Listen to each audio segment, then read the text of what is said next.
आदाब दोस्तों, मैं हूं एम ए वाजिद। आप देख रहे हैं PSR एप्पल टीवी।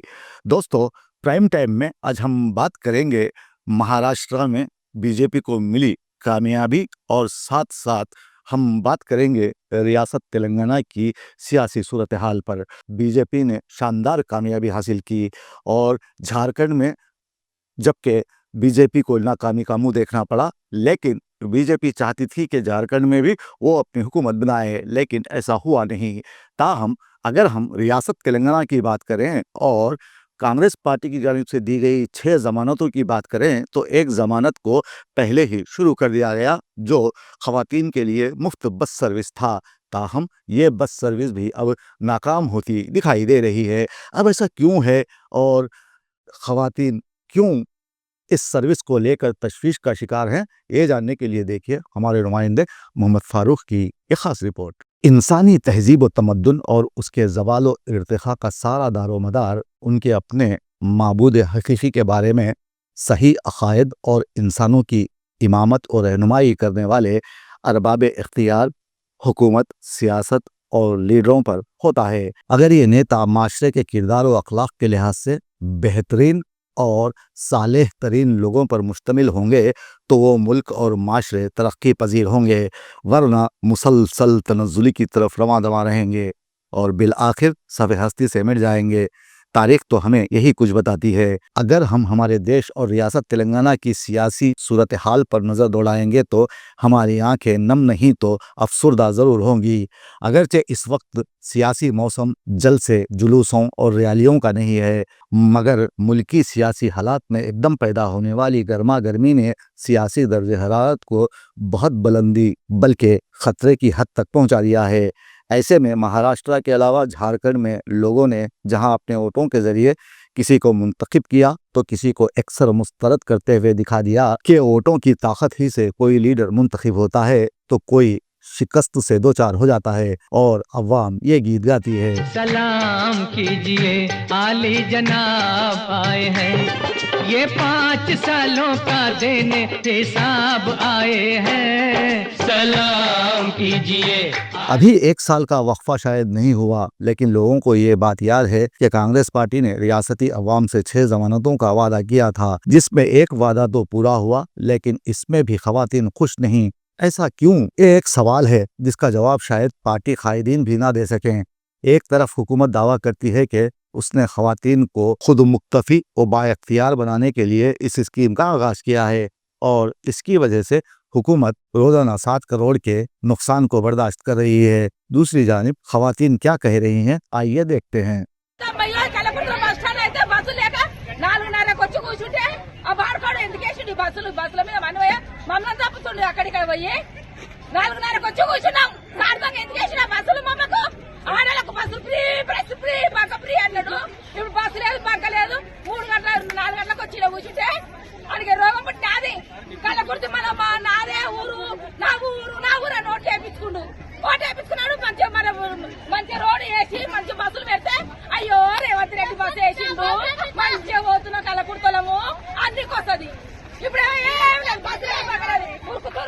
हिंदुस्तान में इस वक्त सियासत एक मुनाफे बख्श कारोबार बन चुका है और इसका बरमला इजहार खुद सियासतदान भी वक्तन फ़ोक्तन करते रहते हैं और हमेशा अपनी तिजोरियां भरने की फिराक में रहते हैं। और उनके साथ रहने वाले हवारी, जिन्हें आम फहम अल्फाज में चमचे कहा जाता है, वो ऐसे उछलते कूदते हैं, ऐसा लगता है जहां वो खड़े हैं वो उनकी जागीर है। जब उनके आगा यानी नेताजी गाड़ी से उतरते हैं तो फिर उनकी आओ भगत इस तरह की जाती है जैसे कोई इंसान नहीं बल्कि दूसरी मखलूक है। इसीलिए तो कहते हैं कि छुरी बन कांटा बन ओ माई सन, सब कुछ बन किसी का चमचा नहीं बन।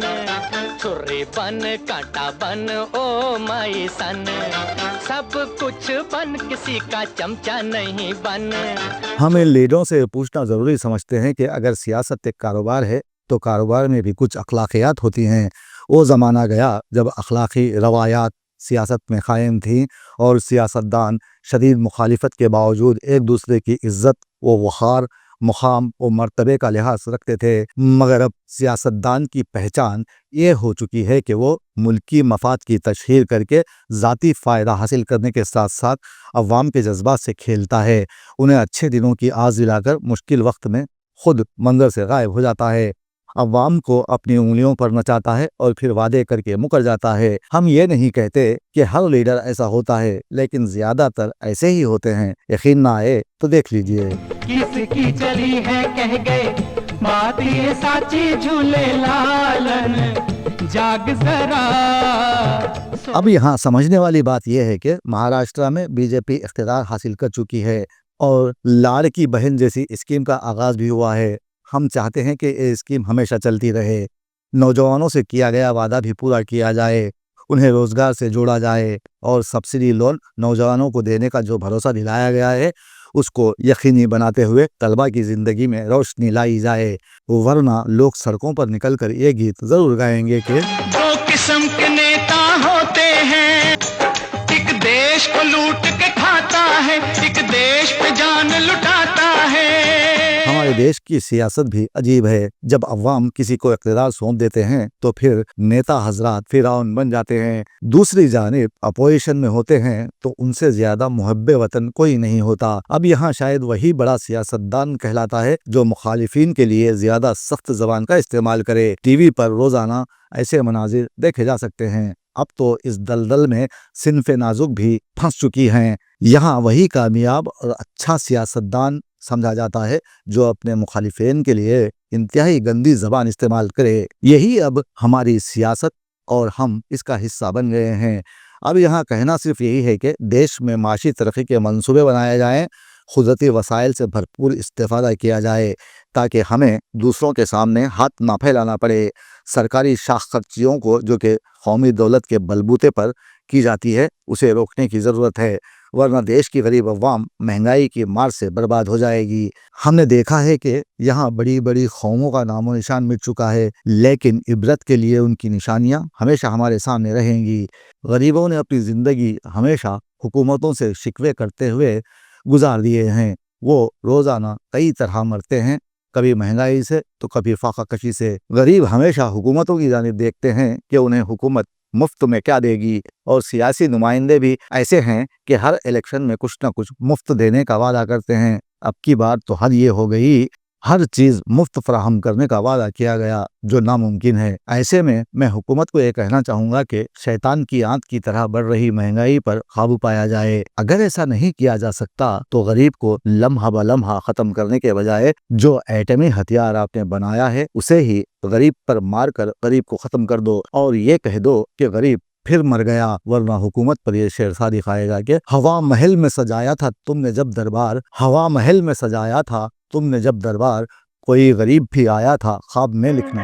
اس دیش کے بچے ان پڑھ ہیں، دولت کے غلط بٹوارے سے بدلے یہ نظام زرداری، کہہ دو یہ سیاست دانوں سے یہ مسئلہ حل ہونے کا نہیں، کاغذ پہ چھپے اعلانوں سے یہ مسئلہ